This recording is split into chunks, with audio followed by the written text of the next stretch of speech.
Chess Diagnostic. Hello everybody and welcome to 28 Days to Better Chess Tactics. We're on day 21 and we're going to look at the advanced tactic of Decoy. So this position was played by a famous grandmaster, the first British grandmaster, Tony Miles, and it's white to move if you want to pause the video, but it starts off with a very aggressive move and pretty much the only logical move. So knight coming here is a little slow. The only logical move in this position is rook to f5, because we're threatening checkmate on h5, and the only forcing move is knight takes. So after the pawn takes, now we're threatening mate on g7. There's only two ways to meet this threat. There's queen takes pawn, and there's king to h7. Of course, if the queen takes the pawn, we'll just take the queen, so that's obviously a winning variation for us. So we'll want to look at knight to h7. There's a check here, but of course the king can escape after we take, so there's nothing there. But if we look for a forcing variation again, if you want to pause the video or try to solve it, we have f6. And now this presents another problem by threatening mate on g7 because the bishop is pinned, and this pawn is pinned to the queen. But unfortunately for black, he has no way to protect the g7 square, so he's left to take the pawn, and we're left to take the queen. A very interesting position indeed. Alright, moving on to position 2. In position 2, it's black to move, and you can pause the video now. So this is a position played by Spassky as black, and at first look, it looks like white has a very dangerous queenside with this passed pawn, the bishop cutting in, and this kind of out-of-place rook over here. But he has an ace in the hole with an idea to sacrifice his queen and bring his double knights and bishop into play to get a checkmate. So what do you think that move is?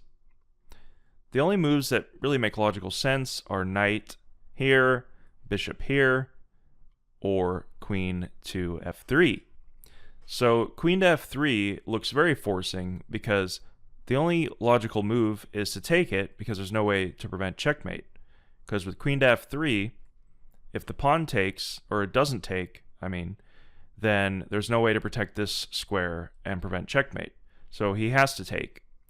But after that, these knights come into play, and we have a very strong bishop to h3. Now we're threatening checkmate on g2. And the only moves that white has is a spite check on g6, and then just take material, and then he'll get checkmated. So we go back and just analyze this position a little bit. You can see that knight check possibly comes into play if he takes, but we're not going to rely on that. He'll just play king to h1, and of course we still have the bishop here, but it's not as forcing, and white can scrounge up a defense with his queen side as well as preventing checkmate. So we want to go for the most forcing, and sometimes these kind of variations are hard to analyze, but with queen to f3 it's incredibly forcing because there's only a few. In this case there's only one move, so it's a lot easier to calculate. Alright, so this has been a very beautiful position and very beautiful checkmate. We're going to move on to position 3. In position 3, it's black to move, and you can pause the video now. So imagine that you're black playing against Alexei Shirov, and he's in his prime, and he's threatening checkmate on you. What do?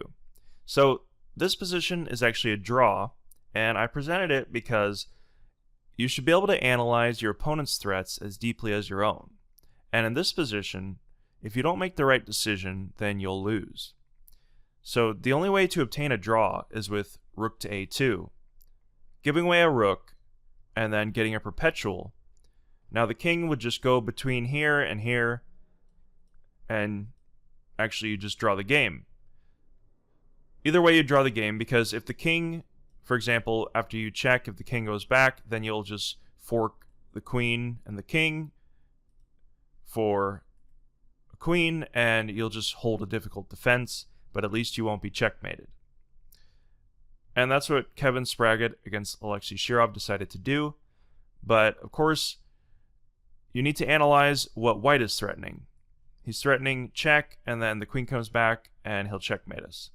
If we play rook to h4, then we will get checkmated after these moves. He could take, but a stronger variation is queen to b5, and then we'll try to hold, but it'll be very difficult, and we won't accomplish it.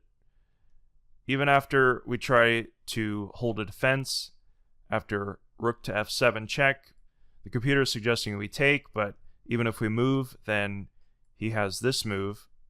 Now, if either the king or the rook takes, we'll be checkmated on g7. And that's the strongest line to hold. So you needed to be able to analyze that we're not going to be able to hold it if we try to drive the queen away because our king is too exposed. Between white's activity with the two rooks, we're basically down a rook because of this rook sitting over here on the a file doing nothing. So sometimes you're using your own understanding of activity to evaluate that you are going to lose, and you'll need to find some desperate measure. And here it's rook to a2 going for a perpetual. Hey everybody, thanks for watching. Hope you enjoyed this video. Hit the like button, leave a comment, and subscribe for future videos.